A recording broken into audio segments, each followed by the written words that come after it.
Nakuha ng Meralco Bolts ang kampeonato sa Leg 3 ng PBA 3x3 kahapon. Mamayang hapon, kaabang-abang ang playoff sa pambansang liga. Para bigyan ng mukha ang balita, Mobile Journal, Belle Gregorio. Painit ng painit ang aksyon sa hardcourt. Bago natin masaksihan mamaya ang simula ng PBA playoffs, balikan muna natin kung sino ang mga nanaig sa PBA 3x3 kahapon.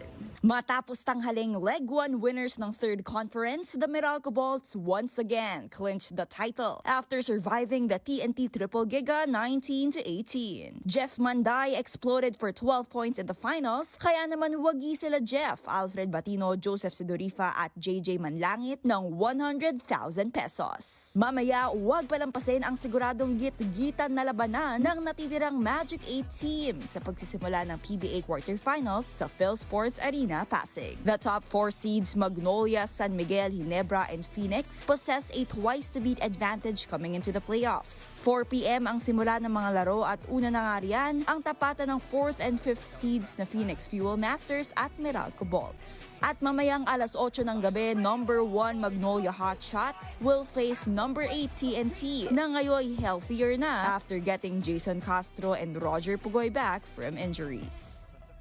The next set of games are scheduled on Friday. Rain or Shine kontra San Miguel at Northport versus Ginebra. Hindi pwedeng palampasin yan. Mobile Journal, Belle Gregorio, hatid ang mukha ng balita.